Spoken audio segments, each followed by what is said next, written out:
নমস্কার সবাইকে, আপনারা দেখছেন স্মার্ট নলেজ ইউটিউব চ্যানেল। তো বন্ধুরা, বাজেটে অনেক কিছু ঘোষণা হয়েছে, আশা করি আপনারা জানেন। গতকালকে কিন্তু অনেক কিছু ঘোষণা করেছেন মুখ্যমন্ত্রী।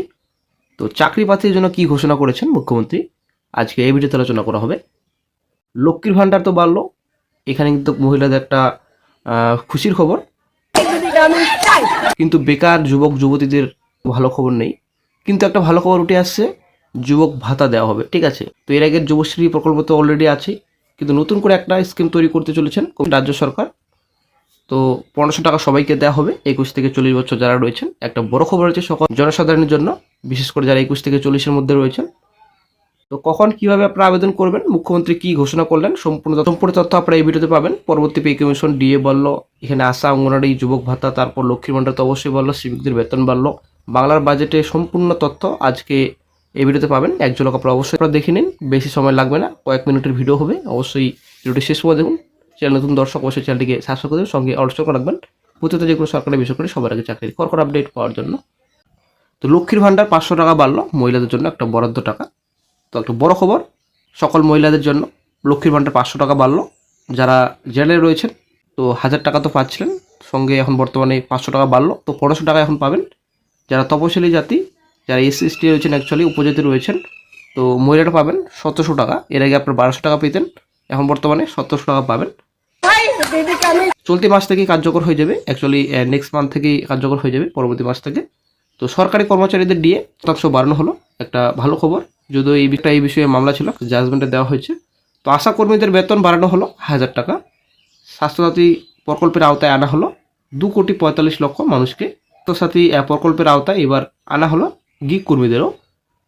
যুবসাথী প্রকল্পে 1500 টাকা করে পাবেন বেকার যুবকেরা। 21 থেকে 40 বছর বয়সী যুবকরা এই কর্মসূচির অধীনে আসবেন। বিষয়ে মুখ্যমন্ত্রী কি বলেছেন, ভিডিওটি আপনারা দেখে নিন। से 40 साल तक जो 10 क्लास पास करेंगे 1,500 रुपया करके मंथली देंगे, जैसे 1 रुपया देंगे। ये न्यू स्कीम है, नया स्कीम है।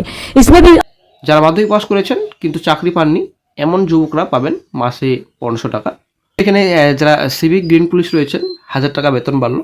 আশাকর্মী, অঙ্গনারী যারা রয়েছেন 1000 টাকা বাড়লো। নতুন প্রকল্প বাংলার যুবসাথী 1500 টাকা পাবেন আপনারা।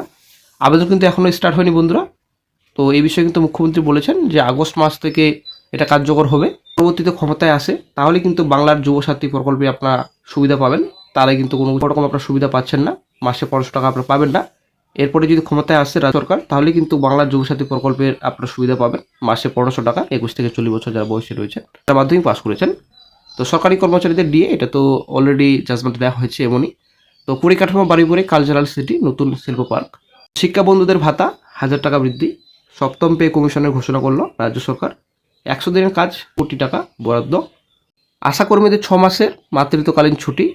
কর্মরত অবস্থায় মৃত অঙ্গনারী ও আশাকর্মীদের পরিবারকে এককালীন 5 লক্ষ টাকা দেওয়া হবে, মুখ্যমন্ত্রীর ঘোষণা। তো আশা করি বন্ধুরা আপনারা বুঝতে পারলেন, মুখ্যমন্ত্রী রাজ্য বাজেটে কিন্তু অনেক কিছু পাস করলেন। কিন্তু বন্ধুরা, আমাদের বেকার চাকরি প্রার্থীর জন্য কিন্তু কোনো কিছুই নেই। একটা কিন্তু ব্যাড আপডেট সকল চাকরি প্রার্থীদের জন্য। তো চাকরি কি হবে সেটাই হচ্ছে ব্যাপার। রাজ্যে যা পরিস্থিতি, শুধুমাত্র ভাতা আর ভাতা রাজ্য সরকারের, ঠিক আছে, বর্তমানে ভাতা, পরবর্তীতেও ভাতা, কিন্তু চাকরি প্রার্থীদের যে চাকরি কিভাবে হবে, কি বাজেট পাস করবে, সেই কোনো কিছুই কিন্তু এই বিষয়ে কিন্তু ভাবনা চিন্তা নেই রাজ্য সরকারের। একটা সব থেকে ব্যাড আপডেট সকল চাকরি প্রার্থীদের জন্য। তো যাই হোক, এই কয়েকটি কিন্তু রাজ্য বাজেটে পাস হয়েছে। তো শিগগিরই হয়তো জনসাধারণ এই সুবিধা পাবেন। যেমন লক্ষ্মীর ভাণ্ডার কিন্তু এরপরে মাস থেকে সুবিধা পাবেন।